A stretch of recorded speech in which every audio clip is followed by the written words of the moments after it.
Hey guys, before we get started, we partnered with EasyRx Drug Card to help save you money on your prescription medications here in the US.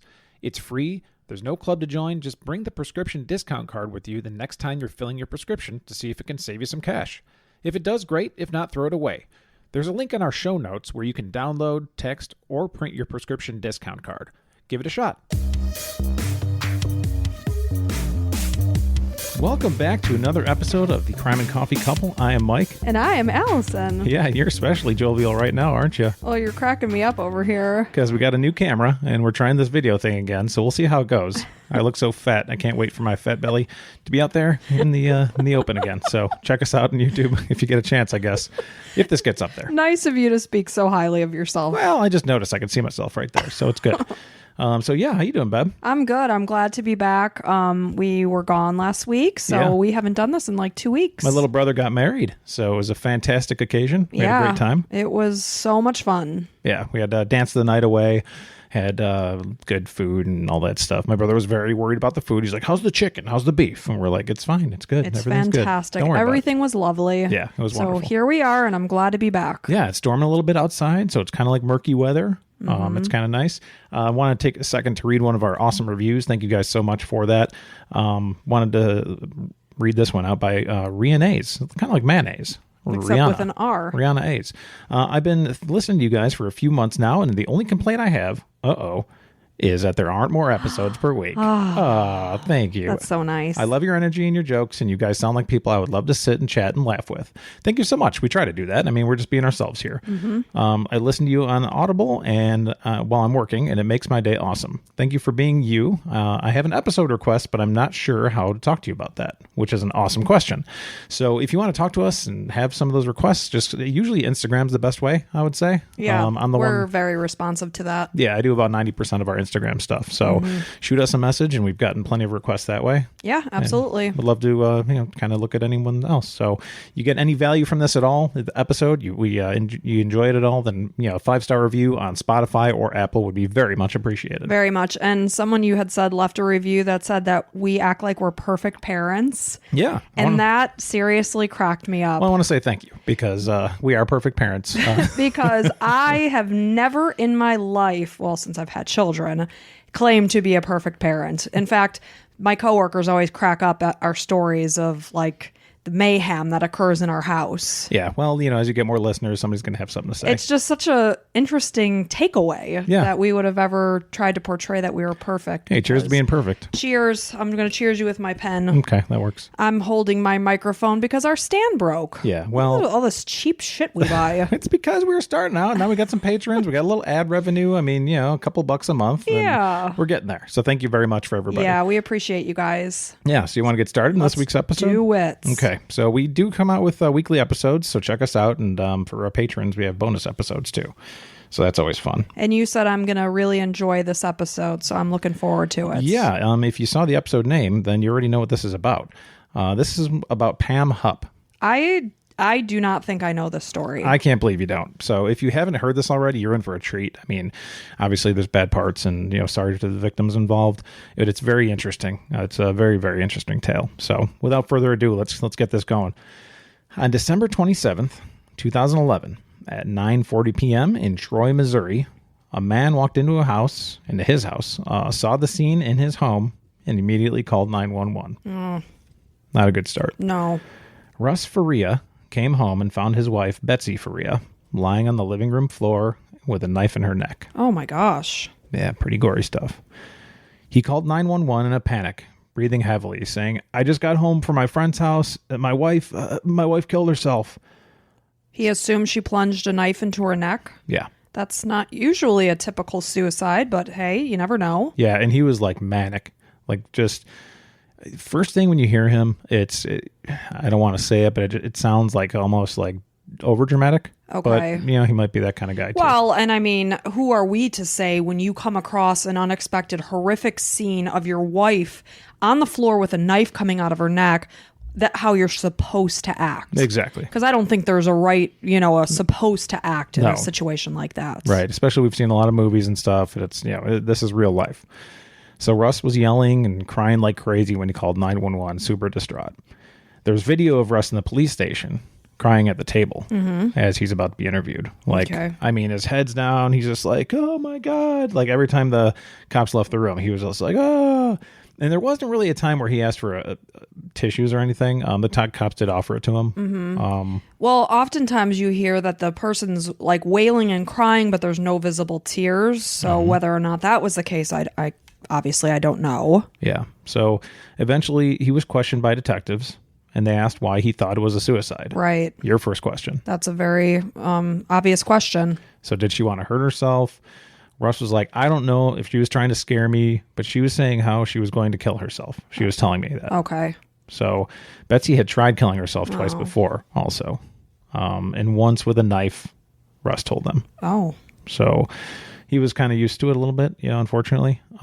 She was on an antidepressant and also had stage 4 cancer. Oh my gosh. It started in her breast and spread to her liver. How old was she? I don't know exactly. Late 30s, early 40s. Okay. So young. Yeah. Yeah, definitely not old. And wow, that's really sad. Was it basically terminal cancer? Yeah. In Russ's words, quote, she had her whole boob, one of them removed. And she went through radiation and there was no cancer. They got rid of it completely. But then in October, it had come back. Russ said the doctor told them she had about 3 to 5 years to live. So I guess it spread to her liver. I don't know if I said that or not. She hadn't been acting oddly at all. She was upbeat around Christmas time. This was December 27th. Right. So, she was herself. And although they do say that depression rates increase at the holidays. Right. And suicides as well. So that's a possibility. But like you said, she was feeling positive at that time. And also, she had practice hiding her depression. Okay. So somebody that's been going through it for a while, they kind of put on a happy face. Like you see in those commercials. The fake face on top of the person. Right. And really underneath, they're kind of sad or depressed. So at one point, the detective asked if he had any idea, like anyone that could have done this to Betsy. Like if this comes back as not suicide, any idea what could have happened here? And Russ is just like, everyone loved Betsy. She was a positive soul. He said, quote, positive soul. She brought smiles to everyone's faces. The detective's like, well, the way she committed suicide is not typically the way someone would commit suicide. No, and that's what I thought when you first said that. Yeah, basically he's like, she didn't commit suicide here, buddy. Yeah. That's basically what he's saying. Turns out Betsy was stabbed in several areas that she wouldn't be able to stab herself. Oh. Also several times after she was already dead. Oh. So the jig is up. This wasn't a suicide. Okay. Police asked Russ what he and Betsy were up to that day, just to kind of get an idea of the story as things were coming together. That afternoon, Betsy went to chemo, then to her mom's place, and while he was at work. He went to the store after work, then went to his friend Mike's house for his regular game night, and called Betsy to ask if she needed a ride home from her mom's. Betsy said no, that her friend was going to bring her home. So they said, okay, love you, bye. Just to kind of picture the thing. So Mike has a weekly game night at his friend's house. It's probably like a Settlers of Catan kind of thing. They showed a lot of videos. Settlers of Catan? It's a board game. Oh, I've never heard of that in my entire life. So I would picture more cards, but it's more like a board game type stuff. I was thinking poker. Yeah. No, they're more like... I don't. Yeah, is nerdy. it like Dungeons and Dragons-esque? Nerdy, geeky kind of stuff. I mean, I always say, what is nerdy? Like, I'm nerdy in so many ways, so there's clearly no judgment on my part. If I had friends that played Settlers of Catan, I know I would. I just don't have any. So anybody out there wants to play, then I'd be very interested. I need more friends. So turns out Russ's story continued. So at 9 p.m., he left Mike's house where he was playing his game, stopped at Arby's. Because, why wouldn't you stop at Arby's? Have a couple beef and cheddar. There. Yeah. Stop. Yep. Drove 30 minutes home and opened the door around 9:40 p.m. to find his wife Betsy's body. Now, while he talked about the situation, he goes from being pretty much fine to absolutely sobbing and kind of screaming like, oh, God, why? Kind of Nancy Kerrigan type, which Nancy Kerrigan got her knee bashed in, which is, it's kind of like, oh, God, it was very to kind of set the scene a little bit. Right. So the detectives are noticing that it's very kind of dramatic. Yeah, dramatic. Exceptionally dramatic and sporadic. Up and down. Yeah, completely. So they're like, this is interesting. It caught the investigators by surprise how dramatic he was being. He never asked for a Kleenex, like I said, but the cops did bring him one. Betsy's mom found out about her daughter's death by 4 sergeants knocking on her door the next morning. When the sergeants came in, one of them says, Betsy's dead. Just like, hey, you didn't kind of soften the blow at all. Like, dude, come on. You're telling a mother that her daughter was brutally murdered. Yeah, I'm laughing at the unbelievable aspect of it all. Not that it's funny. This is a human being. Yeah. Be a little sensitive. Betsy's dead. So she's like, what? What happened? Was it like a car accident or something? And they're like, no, it was a violent death. And she's like, oh my gosh. So she was taken aback, obviously. Now, Mariah, one of the younger of Betsy's two daughters, or it might have been three daughters, but the youngest of the daughters was at her grandma's house that day. So that Betsy's mom. She was probably an older teenager around the time. I don't say exactly, but yeah, enough to know what's going on. Russ was her father figure since Russ met her mom when she was about 3 years old. Okay, so Russ was not her actual father. Correct, but she did refer to him as dad. Yep. So Russ got along with Betsy's mom as well. Russ was very good to her by all accounts. She said that, pretty much like a son to her. So, I mean, he was part of the family, like anybody would be since being, with the family so long. Meanwhile, investigators were also talking to, dun, dun, dun, Pam Hupp. Okay. Now that you're talking more, I think I have heard this story. Okay. So, Pam was a friend of Betsy's, correct? Correct. Yes. Okay. So the friend that drove Betsy home from her mother's house after chemo, that same night of the murder, that was Pam Hupp. They had met about 10 years earlier while working at the same insurance company. Police asked her, were you guys like best friends? And she's like, well, Betsy had a lot of best friends, but yeah, we did see each other like every day, every other day at the very least. Police asked Russ if Pam would do anything or have anything bad to say about him. And Russ is like, no, I mean, Pam's pretty cool. She's a nice person. We get along well. I know her pretty well. Surprisingly, Pam had another story for investigators. Pam's like, he's verbally mean to her. He smokes in the house, even though she's been sick, and he doesn't even care. He's very disrespectful to her, makes comments about how much money he'll have after she's gone. I'd imagine anybody would be pretty mad about that, being like, once you die, I'm going to have tons of money. But it's not lining up with what, other people are saying. Right. Like Betsy's mom wasn't concerned that Russ was abusive or doing things out of line, like smoking in the house while she's sick with cancer. Well, I get into that a little bit here. So I guess part of the story is Betsy has some life insurance from work. Like a lot of people at work has standard life insurance. Sure. You can upgrade it for a little bit or whatever.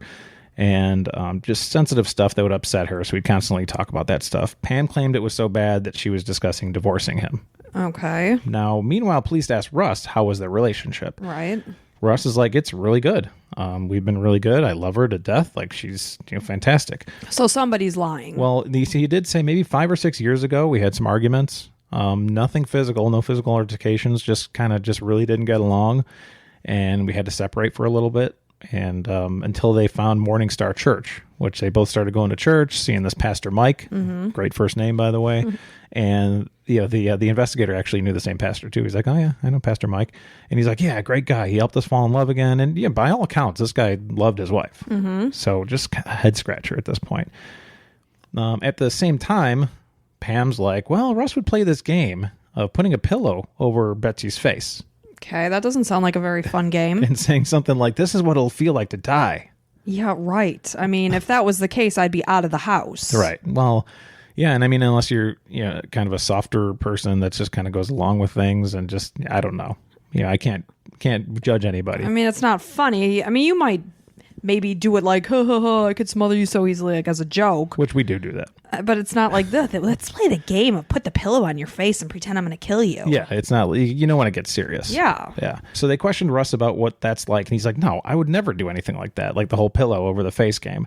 And she had no reason to be afraid of me whatsoever. Like we had a good relationship. So police found Betsy's blood on Russ's house slippers as well. Which is kind of damning. And also her blood on a light switch in a bedroom, which they figured came from Russ after he murdered his wife and was looking around sloppily. Russ said, I didn't even go into my bedroom, so I don't know how that would be there. Okay, so he's saying he came home from the game, saw his wife, immediately called the police, never even entered that room. Correct. Okay. Now, they have no way of knowing because it's just hearsay. Sure. Say, well, yeah, you didn't go in the room and there's blood on it. Okay, buddy, sure. Of course. So police kept pushing for a confession, but Russ would not confess. So they hooked him up to a lie detector.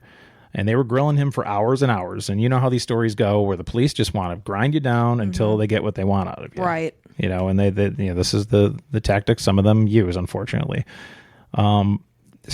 he did mention that he smoked some weed at his friend Mike's house, and he wasn't sure if that would affect the tests or not. And obviously, police didn't really care because they're looking to get something on him here. So, police are like, listen, all the evidence points to you. I don't know how else to tell you this. And they arrested him on the spot. Okay.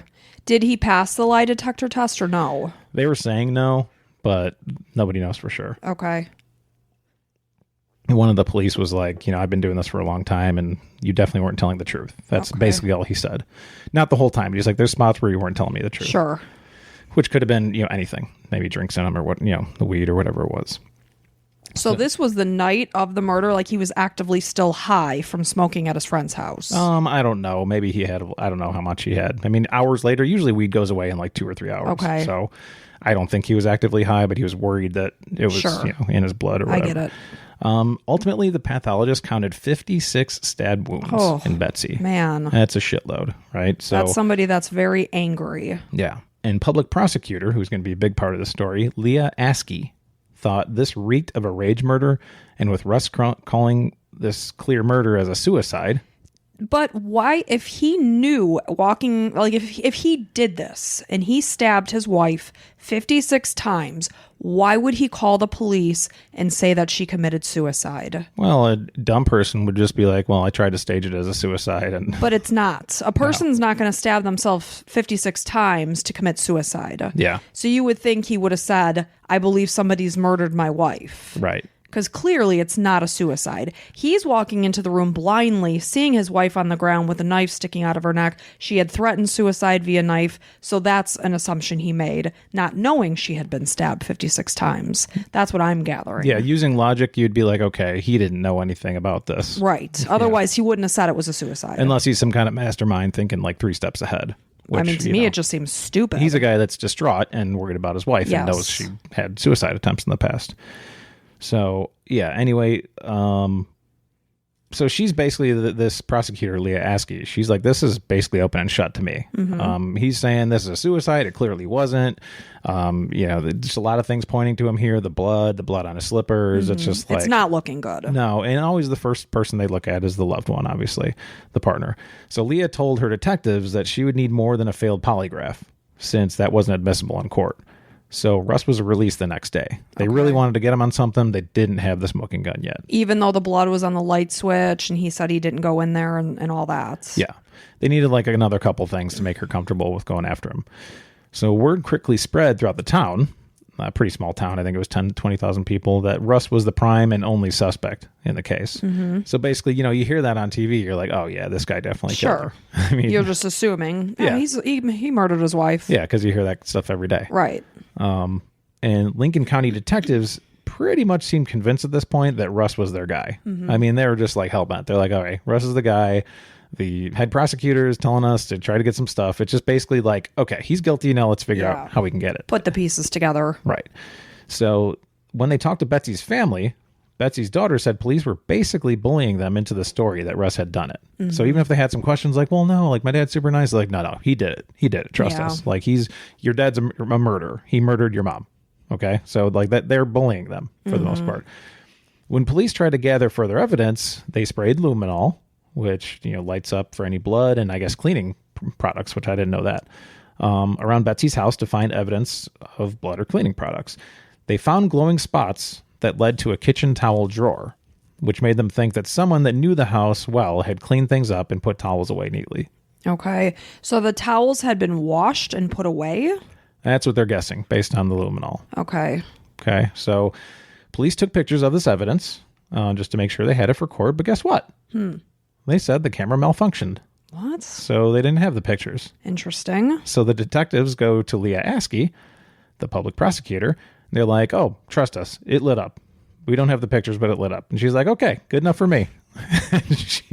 and she charges him with murder based on this word only. Wow. Russ is charged with murder. Russ's cousin, Mary Anderson, happened to know who to call in this situation because she was a legal secretary once and her boss was attorney Joel Schwartz. Joel dug into the case a bit and found the case against Russ didn't make sense to him at all. Okay. Like all these things he's looking at, he's like, I don't know if this adds up, and I'll tell you some other things. So the story of the bad marriage wasn't true. at all. Like people are trying to say, oh, they were in a bad marriage and, that's why he killed her and, all this stuff and that he was bad to her. And this is only coming from Pam, correct? Correct. No one else is corroborating the story. Right. Because it would be like somebody that I'm friends with, one person saying Mike is abusive to Allison, yet every other person in our life disagrees with that, including the people who live in our house, like our children. Yeah. I mean, that's just like Pam is clearly not telling the truth here. Right. So he said that wasn't true. Joel asked close friends, and they all confirmed that the relationship was doing well ever since attending church, which has been 6-7 years at this point. And even before attending church, it's not like he was physically abusive to her. They were just unhappy. It sounded like they had some pretty bad verbal arguments. Okay. I don't know what the details were, but yeah, nothing physical. Nothing physical. Which is not illegal to have a bad verbal argument. No. So the next step was checking into the game night theory and the game night story to see if they can get an alibi. So, like I said, they have that regular weekly game night on Tuesdays from 6 to 9 p.m. Every Tuesday. That's pretty easy to prove. Mike, was he at your house until 9 p.m.? Yeah. So they go to Mike Corbin's house, and they're like, yeah, there's 4 guys that said, yep, he was here the whole time. Yeah. 6 to 9, he was here. Russ left at 9, left with 2 junior cheddar melts when he went to Arby's, and he still had the time-stamped receipt at 9:09 p.m. There you go. Okay. And then you said it was like a 30-minute drive from Arby's to home? Yes. Okay. So he would have been home around 9:40. Yep. It was about 25 miles from Arby's to his house. Got there just before 9:40. Saw Betsy on the floor and called 911. Okay. So his alibi is rock solid in that regard. That's what Joel Schwartz is thinking, this attorney. He's like, this is maybe one of the best alibis I've ever seen in my life. Yeah. I mean, who has the receipt? Like, I take a receipt, I throw it, whatever. I'm like, yeah. I don't even normally take the receipt unless they put it in the bag. I throw it in like the middle of the car and I'm like, I'll get that next time I get gas. Yeah. Usually no receipt. Thank you very much. So now keep your receipts, people. I know. You actually do think about that. Yeah. I mean, especially when as you're researching true crime. True crime person, keep your receipts, please. So, yeah, Joel Schwartz is like, this is a fantastic alibi. All 4 friends vouched for him. Everything lined up. Public attorney Leah Askey said this alibi was not ironclad. How so? She says things about it gave her pause. Leah thought the friends may have been covering for Russ. All 4 friends. All 4 friends have just decided to lie. And covering because they thought he was going to see his mistress, which as it turned out, he never had a mistress. Where are you getting this information from? Does he have any signs that he has a mistress? If not, you can't just pull things out of your ass. Hey, that's exactly what it was. She's like, well, his mistress. It's like, no, there wasn't one. So first responders on the scene of the crime said in their report that Betsy's body was stiff. The body was cooling and the blood was pooling and drying, meaning that Betsy was likely killed hours before Russ had gotten home. Okay. In attorney Joel Schwartz's opinion, which he's seen plenty of murder cases, unfortunately, he guessed she was likely murdered between 7:15 to 7:30 p.m. Well, and he was clearly not home at that time. Right. So And how can you say he did this? there had to be some crazy Herculean effort, basically. Right. So Leah Askey's response to that report was, it was a cold night. They had left the doors open when they came into the house, the EMT team. The way they made the stiff body determination was by putting their hands on her arm for about a second. So she's like, it was like kind of throwing their expertise out the window. And they're like, yeah. They came in and like took off their gloves, touched her hand for a second, they're gone. But once her body went to the medical examiner, they could determine approximately what time she was killed, correct? There was never anything about that. Okay. Because, obviously an EMT who's just touching her arm, that's not an expert opinion per se. Well, and they're also saying it's cold outside. So while she was being transported, she can get, cold. Yeah. They did say it could have been hours. Like there was a range basically. Sure. So the range still kind of put it in the slight possibility that he could have done it. Okay.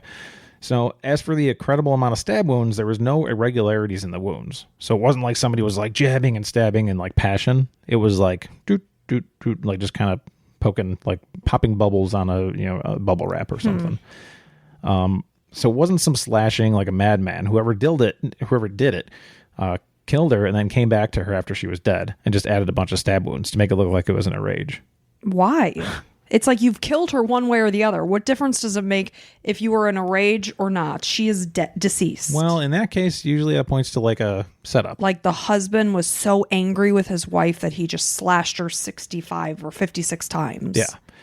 Russ's slippers they found in the closet, which he said he never kept them in the closet. Sure. Like, kind of like me. It's like, no, I don't keep stuff in the closet. No, you certainly don't. You like to strewn your shoes all over the house. You put them back in all the time. I put them in the closet. My thing is, I never go to my closet when I think, boy, I need shoes. And then those MFers always end up out of the closet. They need to be in the garage or near a door. You always have them by the door. That's where you need your shoes. I'm with Russ here. I don't like to look at your fat shoes. Oh, yeah, let's put a shoe in the closet.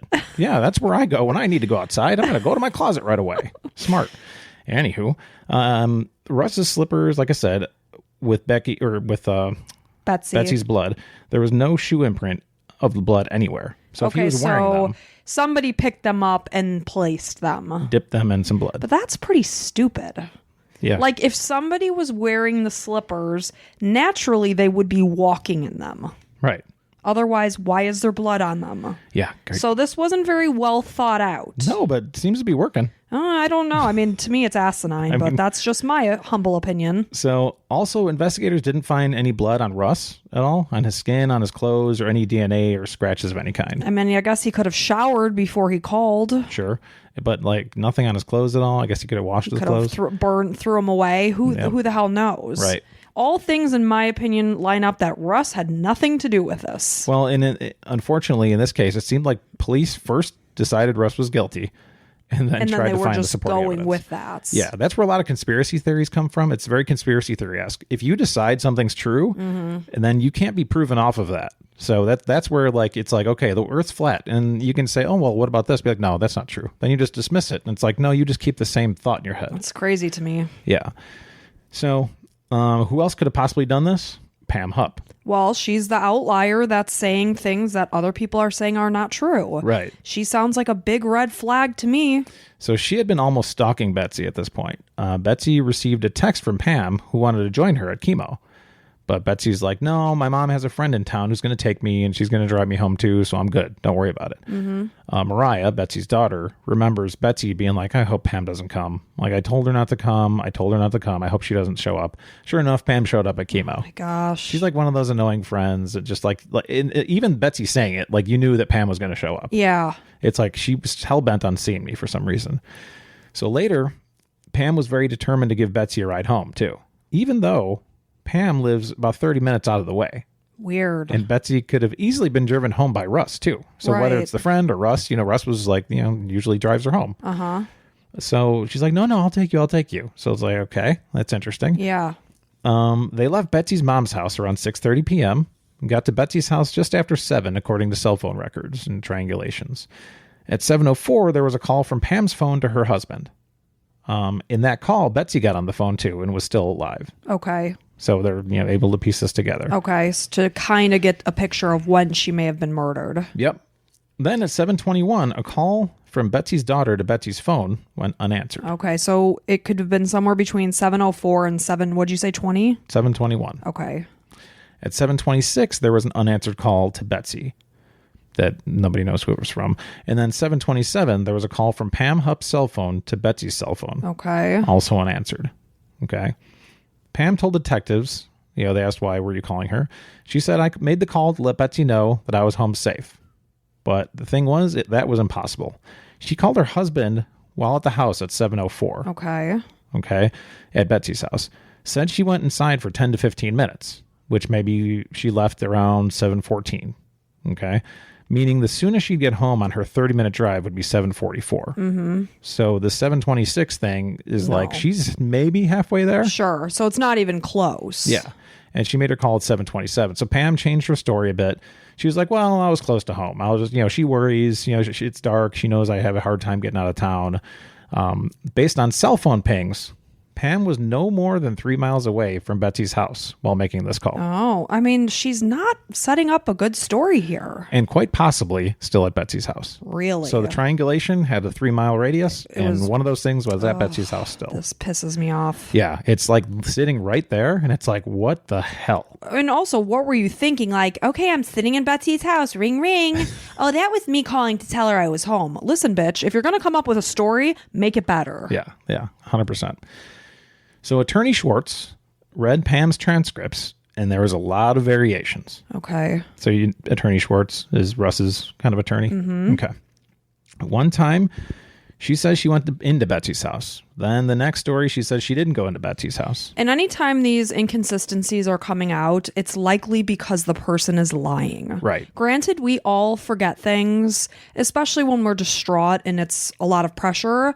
But in general, you're probably not telling the truth if your story is continuously changing. Yeah, I mean, us true crime listeners here, well, I don't listen to many, but you're all pretty much experts in this. You know that. Like, as red flags, as stories change, you know to be looking. That's a red flag. Story to story to story, you hear this time and time again that a story changed. And other things like she stayed for a while, she said. Then she said she didn't stay at all. And how do you forget that? How do you forget if you spent 10 minutes in somebody's house or you didn't? She's really convincing. She's like, oh, you know what? That's true. Yeah, that's probably true. And then she goes on to the next thing. So when she left, one time she said she left and Betsy was on the couch. Then you hear her saying, well, maybe she did walk me to the door. So like no idea about any of these things. Like, Pam, do you have dementia perhaps? Yeah. What I wrote down is this is basically Guilty Investigations 101. Yeah. Like this is, if they had a video for detectives, it'd be like, okay, here's an example. Exactly. Do you think this person could be guilty? Yes. Okay. That's like the HR thing, like sexual harassment, where it's like, hey, baby, nice jugs. It's like, is that assault or is that HR violation? It certainly is.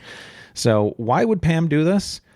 Well, Pam became the beneficiary of Betsy's $150,000 life insurance policy. Really? 4 days before Betsy's murder. Really? Well, that's interesting because Betsy has a husband and children. True. Why in God's name would Pam be a beneficiary? It's a great question, Allison. Betsy did worry that Russ would not be the best person to take care of the money and put it away to help the girls start a life. So Betsy, wanted to make sure that the girls would have this for whatever they wanted to do. College, getting an apartment, whatever.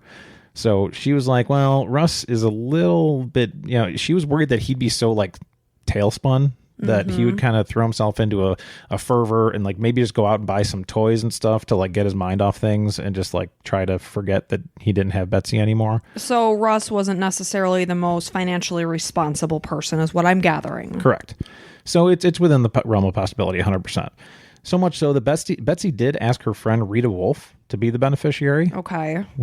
Which, if you asked somebody else to be a beneficiary, I'd be like, what the hell are you talking about? Yeah, well, I mean, that'd be very offensive. 100%. But hey, maybe Russ knows his demons and he's like, okay, I get it. Perhaps. So Rita said Betsy was worried that, like I said, he would go out and blow it on toys and stuff. Rita told Betsy she didn't feel comfortable with that, which I don't blame her. If somebody came to me and I'd be like, I'm going to be good with it, but I don't want to be responsible. People are going to come after me. It's going to be a weird situation. Well, and then, it's kind of odd to be responsible for somebody's money when their husband is alive and well. Right. He comes to you like, hey, can I get $100? It'd be a very awkward situation. Yeah. So she suggested setting up a trust. That's a good idea. To make sure the money's there for the daughters at a certain time. You can set all the rules. Like that's usually how it's done. That makes the most sense. So after hearing that, police and investigators and the lawyers and stuff are like, so, Rita tells her this, but then she still goes to Betsy or still goes to Pam and does it with someone else? And is it possible that did happen? Like, oh, I'd rather just have it personally done. Possible. Yeah, it's possible. I mean, people have their things. So according to Pam, her and Betsy met at the library one day, filled out and signed the forms, and then went on their way. Okay. Investigators did ask, well, not police investigators, because they don't give a shit, because they think Russ is already guilty, but lawyers went to the library and talked to the girl that, saw the signature, and I don't know if she's a notary or not, but she's like, Pam was running the show in this thing. She was basically like, here, you're going to sign here, I'm going to sign here, and whatever. But Betsy was there. 100% Betsy was there. She was being manipulated by Pam. Wow. And it wasn't until Pam came to visit Betsy's mom's house to pay her respects and condolences that they found out about this. Okay. Because that's what I was wondering, if Betsy had told her mother about, the fact that she put Pam as the beneficiary. Right. So at one point, Pam casually mentioned while she was there that she was the beneficiary of Pam's life insurance. Okay. So Mariah's aunts are all like, what did you just say? You're the beneficiary? And that's like a big thing. Yeah. Which shocked the family, like I said. And one of Betsy's sisters said, the money's for the girls, right? And Betsy just nodded her head, smiled, and I guess she Pam did? Oh, I'm sorry. Pam just nodded her head. Okay. Yeah. Those sisters are probably like, I do not trust this woman. Right. So she's one of those that grins a lot and just smirks. A lot of smirking, this woman. I don't like that. Yeah. Picture like a stereotypical Karen. She had like a Karen cut and everything. And like, I'm picturing her in a very bad way. Yeah. Yeah. So apparently Betsy was a very trusting and loyal individual. Rita even said she was gullible. Okay, to a fault. Yeah. If her friend Pam was telling her she needed to sign something, was very strong about it, there's a good chance that Betsy would do that. Yeah. Attorney Schwartz thought this story strengthened Russ's case. It's like, well, obviously. now there's a motive. Yeah. But attorney Leah Askey thought the opposite. How? That's a great question. Askey thought Russ finding out that he was cut out of the insurance money would send him into a rage. Okay. And that it would cause him to murder Betsy. Just be like, you're taking me out of the insurance. I'm going to stab you 57 times. Right. So from Askey's perspective, Pam had been very helpful and forthcoming and just very, knowledgeable about everything and helping them in any way, at any point. At one point, the insurance company called the lead detective and they're like, hey, can we pay out this thing? Is Pam like one of the suspects? And they're like, nope, she's not a suspect. Send her the money. How is she not a suspect when, the whole pinging of the cell phone? I don't know. And, and I read there was one article that said that Russ did have a separate insurance policy for $100,000 from Betsy. Okay. So it's not like he got nothing, but there was only one article that said that. So I'm not sure if that's true. So whether or not that's true, we don't know. Yeah. So what came next for Pam? Turns out she was planning on getting a mini facelift. Oh, with what money? Right. So it's kind of weird. Interesting timing. They talked to one of her former friends and said she was very frugal. She was a penny pincher. So this was weird. All of a sudden, she's like, I'm going to get a facelift. You want to go get one with me? The friend's like, sorry, I don't have $10,000 to go blow on a facelift. Now, the money in this trust, was it specified that it's to be used only by... There was no trust. Or not trust, or whatever, the insurance. Yeah. Or was this just a lump sum of money coming her way and she was being trusted to divvy it up properly? The insurance company sends her $150,000. There's no stipulations. That sickens me. I mean, you're evil.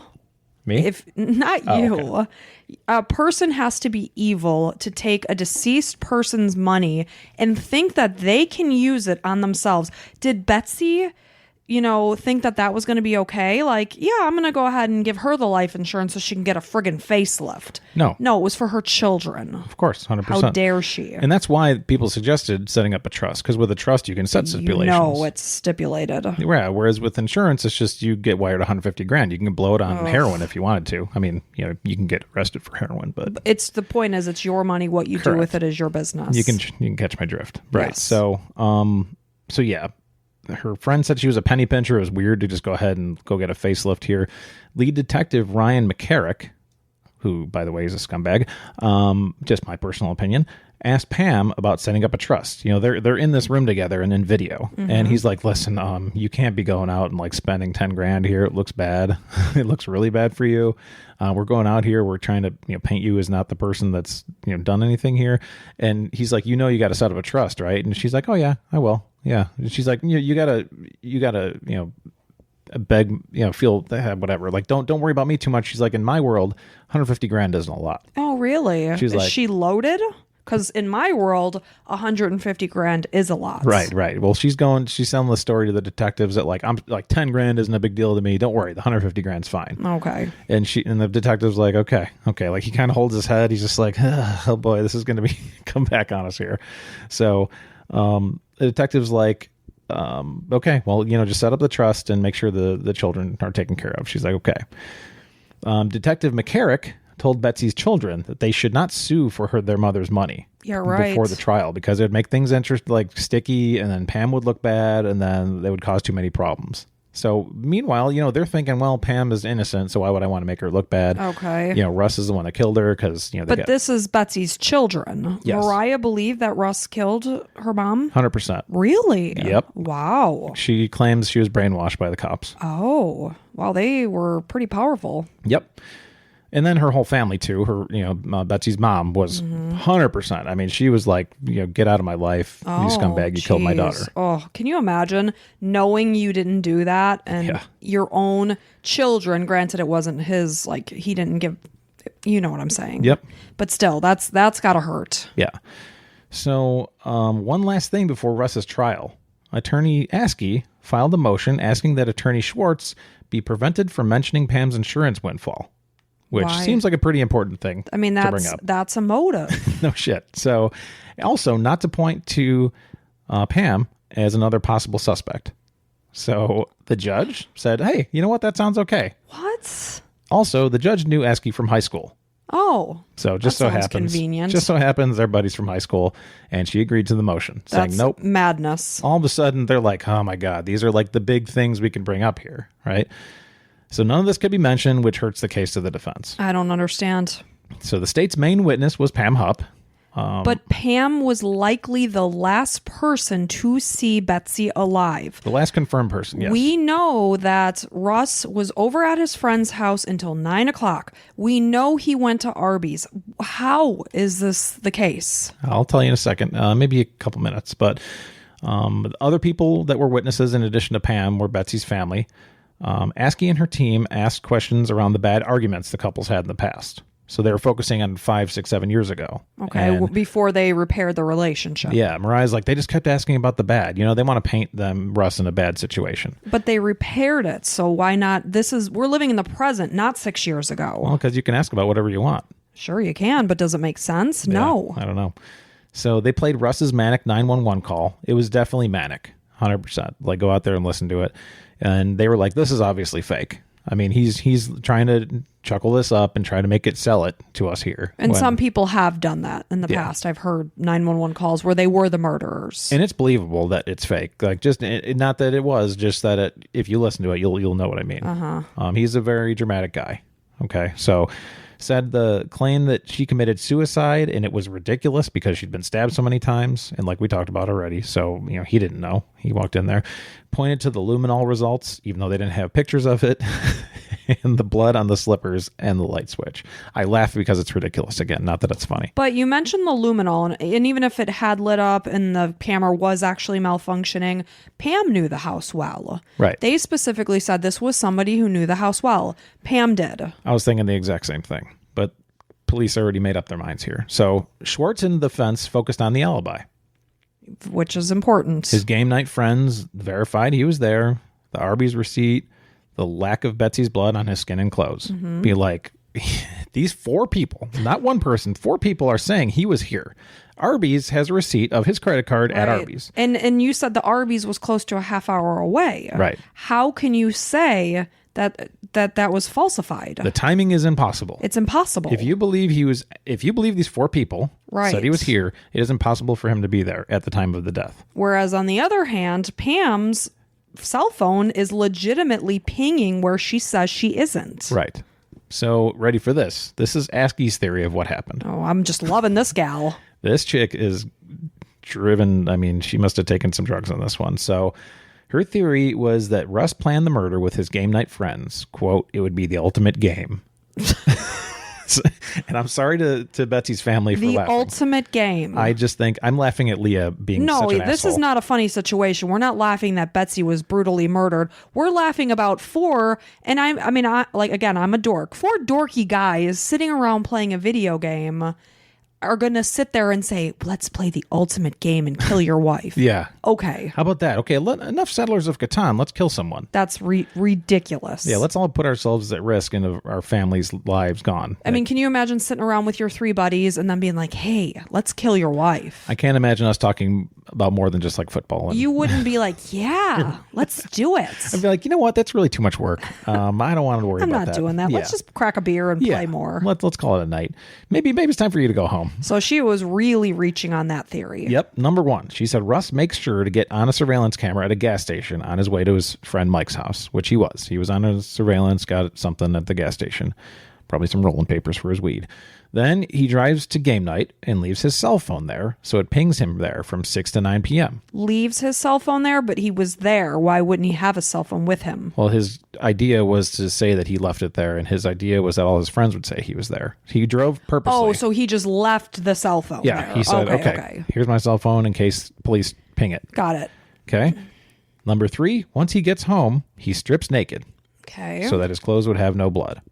Number 4, he violates Betsy one last time, as Askey puts it. Quote, violates her, aka has sex with his wife. Yes. I don't even know that this is like part of the evidence. Like, they're making this story, this like fiction story. Weird. Insane, right? I didn't, like, is that legal? I mean, I guess anyone can say anything, right? Yeah, you would think that the like defense attorney would be like, objection, like leading or whatever it is. What makes him her say she was violated and that it wasn't just a husband and wife's consensual relations. Probably the stories or whatever. I don't know. Probably the pillow over the face. Who knows? Then next point is that he repeatedly stabbed her, showered, and then put his clothes back on. And then finally at 9 p.m., one of his friends drove his cell phone back to the house, meanwhile picking up Arby's and a receipt on the way to make the alibi rock solid. Drops off the cell phone and the receipt. It's quite a story. That is a hell of a story. So instead of believing this crazy bitch, Pam, right, who was the last person there, she concocts some wild-ass story in her head. It's like Occam's razor. You ever hear of Occam's razor? You say it a lot, but honestly, I truly don't know what that means. There's a bunch of different ways of saying it, but usually the simplest solution is the one that's true. Okay. Instead of like, this concocted story. Yes, right. There's a lot of different things going on here. Yeah. And, so Leah Askey still to this day believes her theory she put together. This Leah is an interesting woman. I wrote she's also a complete idiot. She sucks, man. Leah Askey sucks. Her name's now Leah Chaney. Just so if like Apple picks up the name Leah Chaney, you're an asshole and a piece of shit, Leah Chaney. Who's Leah Chaney? She got married and her name is now Leah Chaney. I was so like, what? You'll know later. But Leah, let's still call her Leah Askey. So anyways, Dateline, Dateline did a special on this whole thing. I think 2 or 3 episodes. And a podcast. So Dateline covered this whole thing, and you'll know why in a second here, because we're not done yet. Okay, we're about halfway, I would say. Dateline asked Betsy's mother shortly after the trial whether she could ever be convinced with strong evidence that it could be someone besides Russ. She's like, okay, let's say, you see a bunch of evidence. It's not Russ. Like, would you believe it? She's like, I would still feel it was Russ 100%. I don't get it. So she must have not really liked Russ deep down inside. I think she's an old lady and she's easily, manipulated.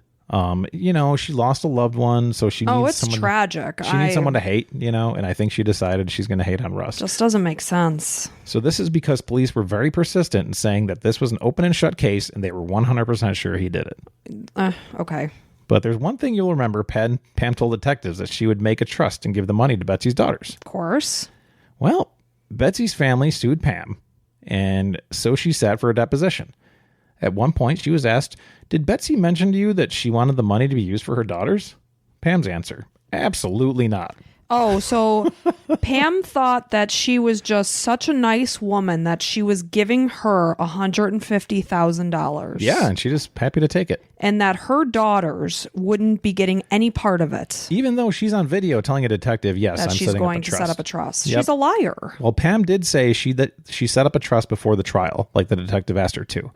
However, she closed it after the trial and took it all back. Why? She wanted the money. But, whether or not she had anything to do with Betsy's murder, that in itself is an evil thing. Yeah. To steal a dead woman's money that was intended for her children. Yeah. So after this, there's an upheaval. They're like, okay, this bitch is trying to take all this money and get away with it scot-free. She's like laughing all the way to the bank, basically, That's right? evil. How do you sleep?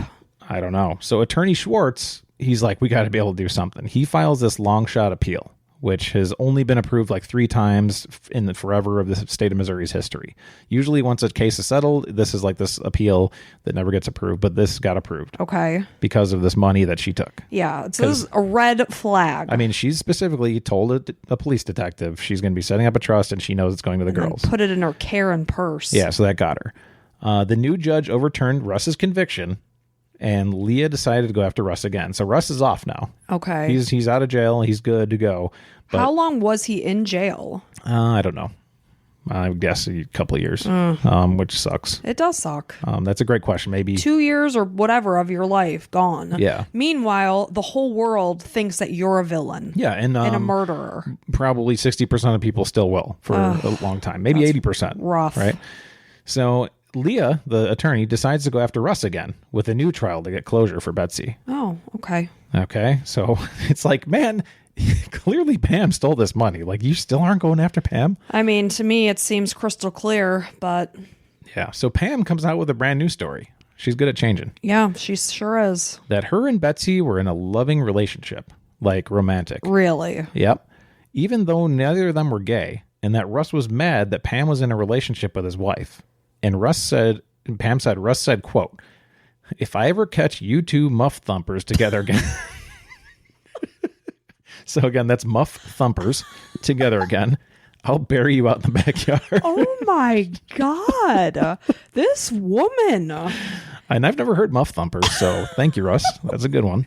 I'm gonna keep that Pam one. came up with this. This is what Pam said Russ said to her. Yeah, held her against a wall and was like spitting in her face, basically. If you two muff thumpers together ever again, I'll bury you out in the backyard. Oh my gosh, she is really spinning this tale. Yeah. I just said, I'm glad you thought that was funny. I also laughed last night as I was putting this together. So one big new piece of evidence was a letter from Betsy to Pam. So written by Betsy before she died. Okay. To Pam. But it was never sent, never emailed, or never put in the mail. Oh, so it was typed, Correct. not written. Yeah. It said things like, I'm scared to go home because of Russ. He's been putting pillows on my face. The whole story that Pam's come up with. And I want to give you the insurance money, etc. Just solidifying this picture that Pam is painting. Basically, it's like a checklist of things that would Pam. Oh, yes. The pillow on the face. Check. The money. Check. Right. And it was like a page long and everything. Where was this letter? On Betsy's computer at home. So maybe Pam hopped on the old computer before she left the house. There's a decent chance. And unfortunately, it made things look pretty bad for Russ. Yeah. Until a computer expert found that the letter was made on a different computer. Oh, you're kidding me. Yeah, which, I mean, I could check that out. It's pretty easy. You click properties, you could see where a file was made originally. Okay. Could it say when the file was put on there? Oh, yeah. So, and it was transferred over to Betsy's computer the day before Pam became the beneficiary of Betsy's life insurance policy. Okay. So maybe Betsy jumped in the shower and Pam scuttled her way over to the office. Yep. And what was weird... This woman is straight up evil. Yeah. What's weird, Pam even knew where the file was on the computer, which computer it was on, when it was created. Interesting. She's like, oh, yeah, it's right over here. Click, click, click. And there you go. Boom. Here we go. I cannot stand this woman. Yeah.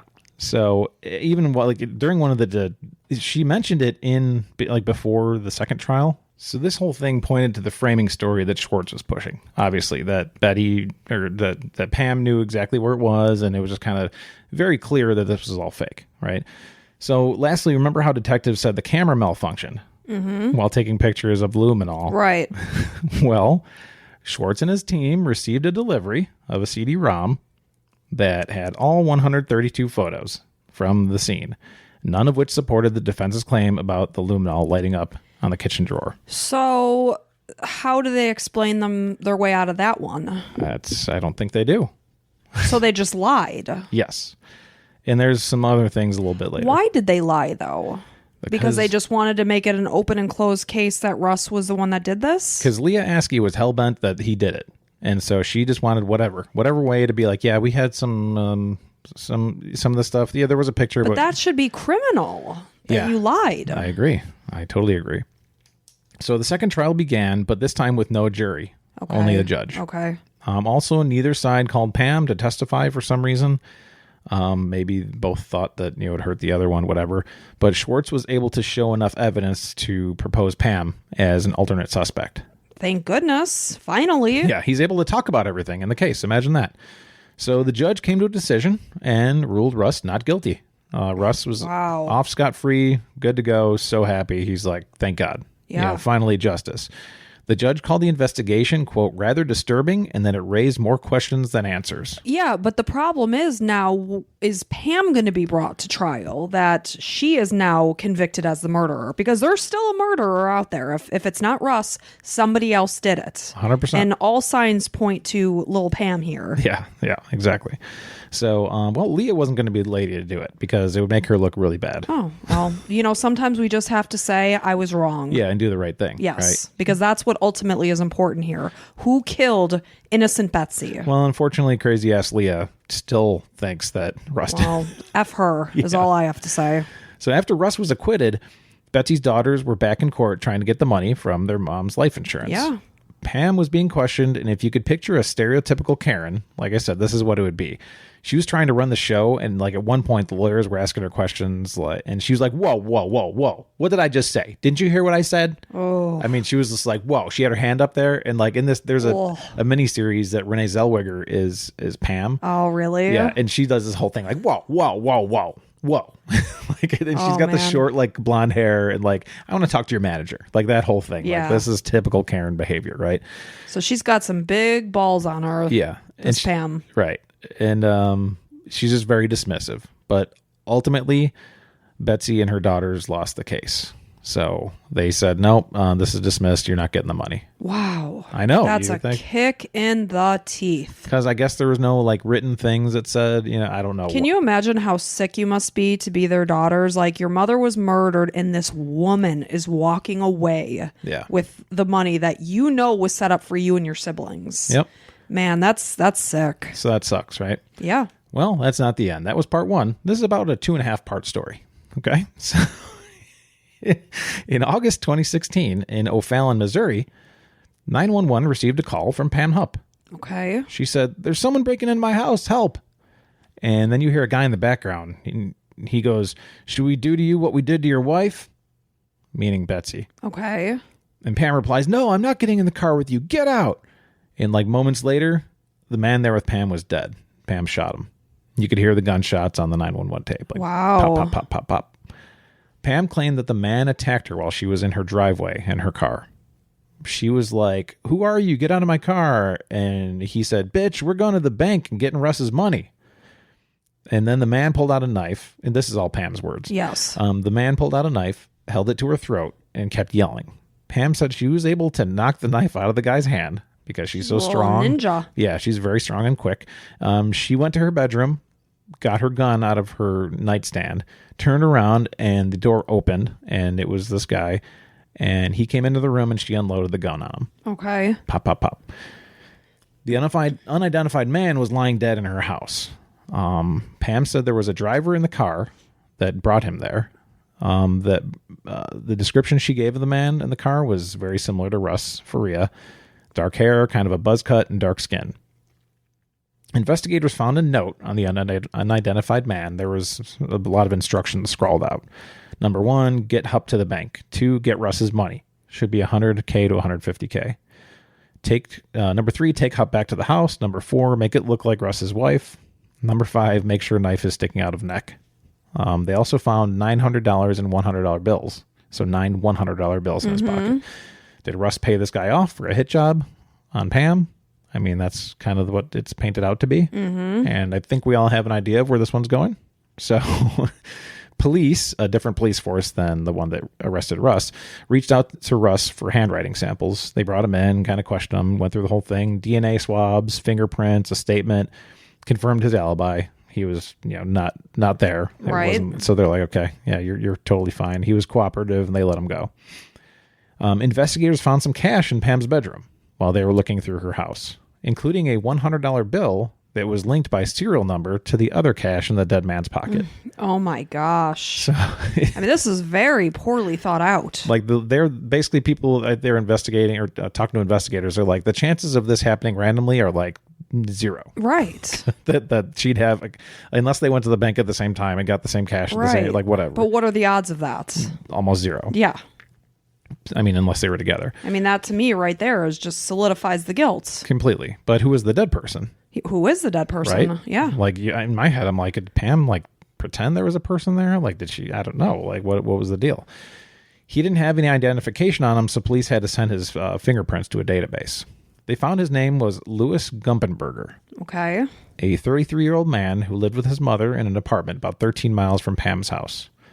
In the past, Louis has gotten into a car accident where he sustained severe brain damage, and he was mentally handicapped because of it. Okay. Which is why he was living with his mom at 33, and he was not capable of running, let alone getting paid for a murder for hire, kidnapping, and a ransom situation. So, he barely could kind of take care of himself. Oh, that's so sad. Yeah. So, clearly, if you were going to hire someone to off your wife, it would not be Louis. Correct. He wasn't capable of anything. So, how did poor Louis become involved? Oh, poor guy. A woman named Carol McAfee called police with a tip. Okay. A woman had pulled up in front of her house one day, claiming to be from Dateline. She said, I want to give you the opportunity to record a soundbite for Dateline for $1,000 cash so that Uncle Sam can't track it and there's no paper trail. Carol was a little curious, so she got in the car and she's like, well, we'll see what this is about. She's like, I'm sure this is bullshit, but we'll see. So the woman started driving in a direction that didn't seem right, and Carol's kind of like, I don't like the situation. She's like, turn back. I want to go home. I don't want to do this. So she got taken back to her house, and she was dropped off moments later. Carol gave police the description of the woman. It was similar to Pam Hupp. Mm-hmm. So police went through a bunch of photographs of women, and Carol immediately picked out Pam. Like, you can see they're like, this one. She's like, no. And she's like, yep, that's her. So you could see her picking them out. Okay, so I'm confused. Pam went to Carol's house and said, "Do you want to record a soundbite for Dateline?" Well, real quick, good thing Carol had cameras all over her house. Sure enough, the license plate was Pam Hupp's. Oh my God. So yes, this was Pam trying to get somebody to record a soundbite, because the guy in the background was on the 911 call. Oh, okay. You'll remember there was... Yeah, you said on the 911 call. Yeah, and it was a male voice. It was like, you want to die like your wife or whatever?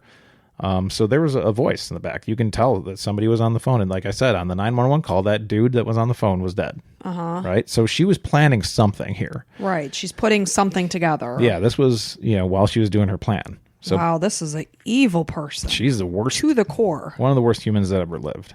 Police are guessing that Pam used a similar tactic to lure Louis into her house, kind of like promising money or whatever. So police requested location information on Pam's phone from Google, and they got it. Sure enough, they had her pinned at Louis's apartment. Ugh. And so police tried to find any other video to support the whole situation on the route. She actually went there? Yep, from Louis's house to Pam's. A camera at a bakery caught a video that they saw Pam's car, but it's really hard to see, and you can kind of barely make out that there's a person in her passenger seat. Mm-hmm. But, it's kind of hard to make out. So shortly thereafter, Pam was arrested for murder. Okay, for murdering Louis. Yep. When they got Pam and they explained the whole situation, they're basically like, listen, we have a mountain of evidence. You're being charged with murder. You're not getting away with this at all. Yeah. Her response, I'm a little cold. Can you turn on the AC? It's like, lady, do you hear you're getting charged with murder? Your life is over. Are you putting the pieces of this together? Yeah. And you can see her like getting in the room, just being like, hey, Chili. Like, she's a psychopath, right? Now, do you remember any of this, by the way? I don't remember the part that includes Louis. Okay. Because this is like a kind of sort of a recent update. So anyway, shortly thereafter, So the whole plan was to try to get back at Russ and win, is basically what Pam's thinking here. When investigators sat down to go through the interview, Pam requested her lawyer before she would speak. So investigators were like, fine, we'll go try to get your lawyer and we'll get him down here and whatever. And so they go try to contact him. And she's still on video. As Pam's sitting in the room, you can see her spot a pen like on the table. And she's like, okay, well, yeah, just goes ahead and grabs it and kind of palms it and puts it in her pocket. And you're like, okay, what's going to happen now? So nothing happened. The police came in back into the room, and Pam's like, oh, can I go to the bathroom? And they're like, yeah, sure. And then moments later, you hear them screaming, Pam, Pam, Pam, Pam. And she was stabbing herself in the neck with a Bic pen, trying to, kill herself. So she was trying to commit suicide. I guess. With a Bic pen. Yes. Not very successfully. So now the whole thing was that the police were planning on having a press conference in about 30 minutes while this was happening. So the police are like, this is not a scenario where you want to be she's under your care and she's about to kill herself. Right. Like, that would not look good. No. So, but the police claim the injuries were mostly superficial. Okay. So I guess she didn't get very deep. There was blood on the floor, though. She did some damage. Well, I mean, you could, for sure. Yeah. It'd be really hard. But due to Pam's actions, Pam was kept on the suicide watch unit of the county jail. Makes sense. Which maybe that's what she was planning. One of the jail employees said Pam was always trying to stir the pot, telling inmates that other inmates were talking shit about them. And like the employee there was like, it wasn't true. I heard all these conversations and I couldn't get into it and be like, okay, well, she said this.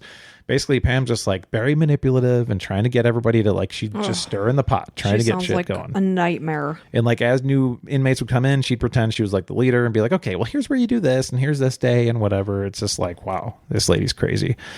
The jail employee also said that she was a master manipulator, narcissistic, and just cold. Oh, clearly. No empathy at all for her family or other inmates. So the defense decided to seek the death penalty, but her case kept getting delayed. And this is all based on Louis's murder. She's still not being tied to Betsy. Correct. Okay. Because of Leah, basically. Unbelievable. So it gave Pam a lot of time, as the case was getting delayed, to think of things and try to think of different stories. Pam ultimately took what's called an Alford plea. Okay. Meaning she agreed to plead guilty because the state had enough evidence to convict her, but not because she admitted it, not because she was guilty. So it's one of those fine line things. It's like, okay, I'm saying I'm going to be guilty, but it's not because I am. It's because of the evidence, which I don't know. It's basically a way for the defense to accept a plea. And it's like, okay, let's get this off the books. Now, the prosecutor's like, listen, I wanted to put her, put her down faster than anybody else, charge her for the death penalty, all this stuff. But it would be very expensive, very long. And who knows, all these stories Pam would come up with. And then we'd have all this time wasted and resources. So they're like, she's in jail forever. Basically. Yeah, let's just leave it at that. Yeah, just made sense. So Russ and his cousin Mary were in the courtroom for the plea. Russ goes, Pam looked like the old hag that gave Snow White the apple. So, I mean, I don't know what she looks like. She changed quite a bit. When she was in jail, like she looked like kind of a little, one person named her Chunky, which I don't think so. I think she looked like a standard, 50-year-old lady or something, 40-year-old lady. And now she was kind of gaunt a little bit, gray hair, which she had. Well, you can't get it colored in jail. So she aged a lot. Yeah. And she looked similar to the old hag that gave Snow White. Well, and can you imagine how Russ views this woman in his eyes? I mean, ruined his life. Completely ruined his life. I mean, killed his wife, who he loved. Stole $150,000 from his kids. Ruined his relationship with his children because they all. That's just. Oh. I mean, in court, they all went against him because the police brainwashed them. I'm shocked by all of this. Yeah. So, So 2 months later, the judge gave her life in prison with no parole. Okay. Plus 30 years for armed criminal action. Same charges that Russ initially had, which he was very happy with that. He's like, she should have at least what I had. Right. When Dateline asked Leah Askey, the attorney, if Louis Gumpenberger would still be alive today if it wasn't for her and the trial that she screwed up, if she focused more on Pam Hupp rather than Russ Faria. Right. She said she was elected to do her job. She did her job, and a jury convicted Russ Faria. One has nothing to do with the other. Oh, really? Because she wouldn't have had the opportunity to kill this innocent man had she been convicted. Yeah, it's so political. Betsy's. Such political talk. It's like, yeah, just say yes. Yeah, it would have been Own different. it. Right, exactly. So Russ eventually filed a lawsuit against Lincoln County. Makes sense. As well as the investigators and Leah Askey. But Lincoln County and Leah Askey were excused due to prosecutorial immunity, which basically lets prosecutors do whatever they want. Oh, okay. The insurance company that represented the detectives paid Russ $2 million. So at least he got something out of it. Now, yeah, they didn't. But his life has ultimately been just completely flipped upside down. Yeah, I mean, there's no payment enough that it could make it better. I'd rather have my life back rather than. And I'm sure he would too. Yeah. So, and he's like, well, they didn't admit guilt, but they paid me $2 million. So you make the decision. Better than nothing, Right. but that's kind of is very telling. 100%. In 2018, the judge in the Russ Faria's first trial and Leah Askey were both voted out of office. Goodbye. So don't let the door hit you in the ass on the way out. Right. Finally, something might happen here. The man who beat Leah Askey, his name was Mike Wood. In his campaign, he posted a lot of videos promising to reopen the Betsy Faria murder case. Yes, thank you, because she has never been convicted of her murder, and she needs to be. Right. Basically, all of America is like, you got to get somebody killed Betsy. Yeah.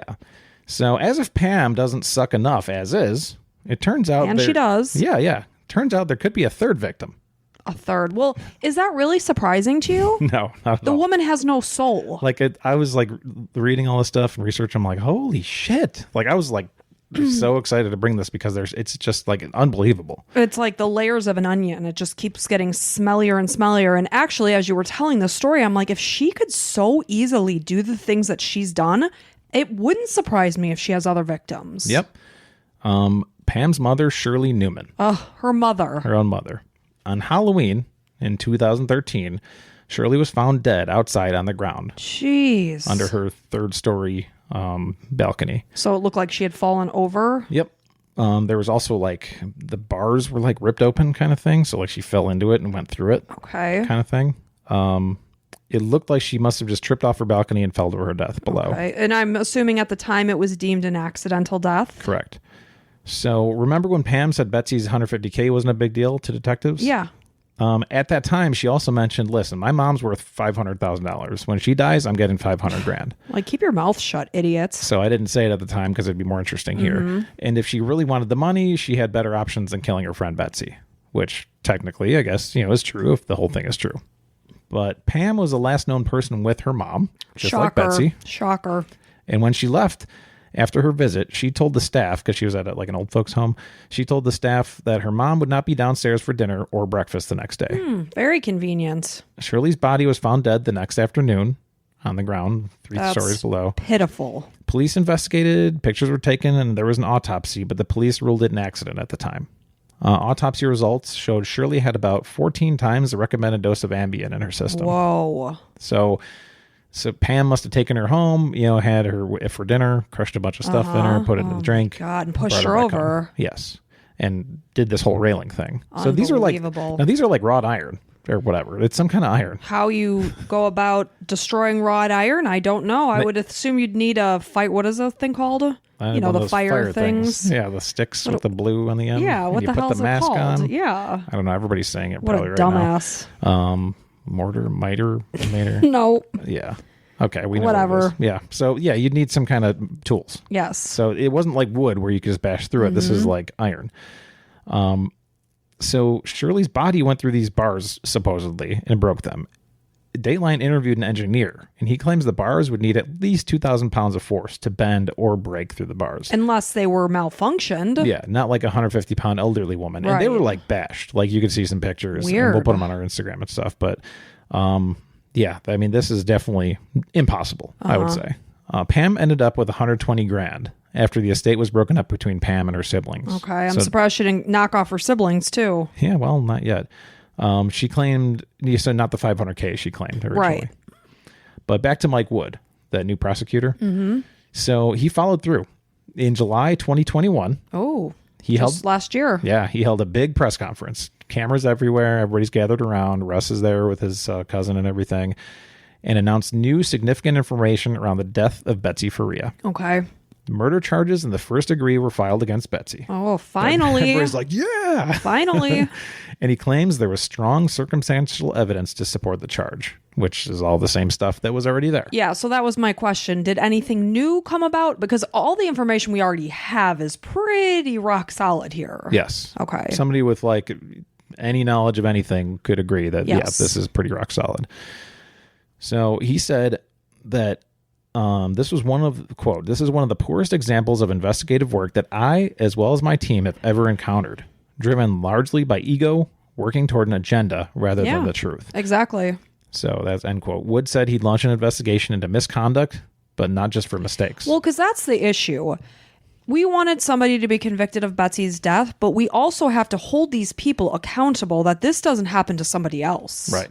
So the big bombshell that he wanted to drop, witnesses were asked to lie on the stand by the prosecutor. What? Yes. These witnesses that came forward, they were law enforcement officers working on the investigation. So basically they're saying Leah came to us and said, here's what you're going to say. Has she been disbarred? Not yet. So they believe the prosecutor was asking them to testify a certain way to support theories that the state had that investigators did not believe. Wow. So that's where probably where those CD-ROM came, to the attorney Schwartz's office. I'm imagining one of these investigators probably sent them and listen, she said to put these away, but these are here. Man, that is just dirty. Yeah. So Leah Askey claims she has never asked anyone to lie and sticks to her story. She and Pam should be good buddies. Well, and you know how attorneys can be. I'm sure she didn't say you need to lie, but she definitely said, here's what it should be. It should be something in this area. Here's the story we're trying to How about the truth? How about that? Right. She even said, quote, I've never been presented with any information that suggests that someone else committed this crime. Really? I just haven't. Mm-hmm. Well, then you're blind. And a effing idiot, by the way. Like I said, Leah has since remarried, now goes by Leah Chaney, and has her own successful law group. Oh, good. Yay. Yay for you, Leah. Yay, you suck. Leah. You suck. I know. Don't you want, I hope she's listening, and I hope you know how bad you suck as a human being. No, you know what? These evil people, they just don't care. Just like Pam is going to rot in prison for the rest of her life, but she doesn't think she did a damn thing wrong. Right. She has no conscience. She has no soul. So she was never tied to her mother's murder? Not yet. Okay. I mean, granted, she's going to be in prison for the rest of her life, but she still needs to be held accountable. But I might have some more information here. Okay. So for years, Betsy's mother, Janet, believed Russ killed her daughter. Okay. Remember I told you about that? Yes. But once the new investigation came around, she called Joel Schwartz, the attorney, and told him to make sure Russ knows she was sorry that she was convinced and brainwashed by Leah Askey and Detective McCarrick. Man, well, I mean, that's good. What about Betsy's daughters, like Mariah? That's a great question. I swear we didn't set this up, folks. So this next thing, Betsy's daughter, Mariah. Wow, good timing. Thank you. Says, while she blames Pam Hupp for taking her mother, she blames Lincoln County for taking away her father. Okay, so do they have any type of relationship? Almost none. That's sad. Yeah. Their relationship's been hurt tremendously. Oh. Russ is having a hard time forgiving Mariah for testifying against him. Yeah, So, I mean, it's the whole thing just sucks. I mean, I can't. If you want your daughter in your relationship, you got to just let bygones be bygones. Forgive her and just be like, you were young and impressionable. Mm-hmm. And her mother was just murdered. Yeah, right. It's emotional. You know? Yeah. That's sad. But so do we know, is anything happening to move the thing along with Pam being tied to her mother's death? There's no. Okay, so the state is seeking the death penalty against Pam Hupp. And I will talk about it. She's pleaded not guilty. The new investigation has been expanded to include the death of Pam's mother. Okay, because she needs to be tied to that. This poor woman, an elder, who kills their friggin' mother for $120,000? I mean, I just... Well, maybe you figure she's dying anyways. Oh, really? In what, 15, 20 years? Yeah. Who knows? Sorry, it's not funny. That's not funny, Mike. It's dark humor. Dark. Yeah. I don't like dark humor. Our son would like that one. So, what people will do for money never ceases to amaze me. Money can be the root of a lot of evils, man. It's really sick. Like, I love our puppy so much that I always tell you that if somebody came to our door and said, I will give you $500 million if you hand over your dog, I would say goodbye and close the door in his face. And I would be like, let's talk. Because there's a good chance we could find another puppy. I will never find another puppy just like ours. You didn't bore her or anything. I feel like I did. We purchased her from a woman. I feel like I did. Yeah. I love her that much. Well, I don't know. We'll see about that. But anyways, Russ can't wait to take the stand against Pam Hupp. Yeah. He's now working in a motorcycle shop, living a quiet life. One more little surprise. What's that? Remember Carol, the one that Pam Hupp came up and she's like, I'm a Dateline person. I'd like you to record a little soundbite. Well, Russ and Carol met and now they're engaged. You're kidding me. No. What a weird twist of fate. I know. So apparently Carol lived across the street from one of Mike's gaming buddy friends. And he saw police there. He's like, what's going on here? And it turns out that it was like, oh yeah, this crazy woman came up. She was on Dateline. He's like, oh yeah, that's the woman that killed my wife. Oh, okay. And they hung out like crazy for like 2 years and then started dating. Crazy. Yeah. And then just like on Dateline, she's like, we're engaged. Aw, that's so sweet.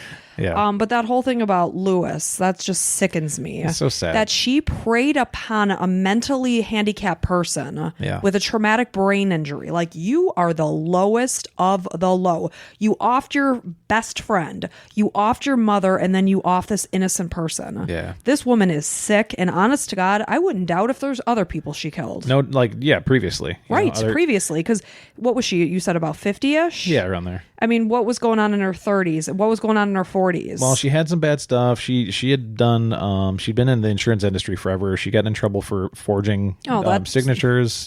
She's just a very dishonest person. Oof. Just any way to get things done. And I don't know when murder entered her life.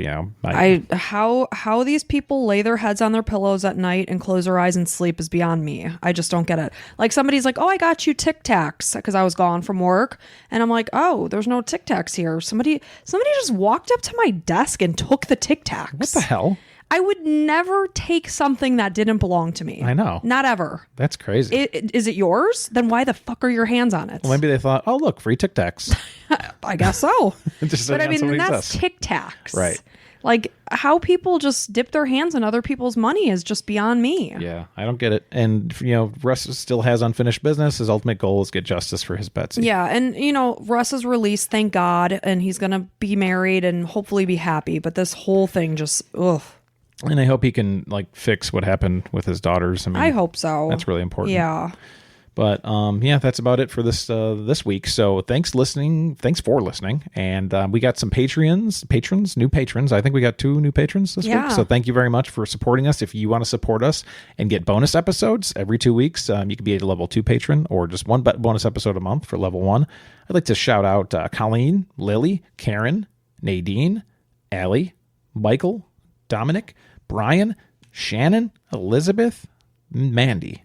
You guys are awesome. Man, this list is growing bigger. Thank you all so much. We love it so much. We were actually in Chicago and you told me. You're like, we got 2 new patrons. I was like, oh, that's amazing. I think remember I said there was like a weird $7 one or whatever? Yeah. It was from Australia, like the conversion. So thank you very much. Yeah. Thank you guys so much. And thank you all for being here. Yep. And until next time, we'll be back. Bye.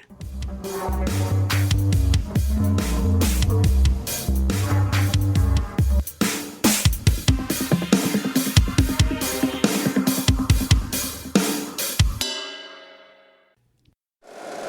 If you like the show, please take a moment to rate, review, and subscribe. It really does help the show to grow.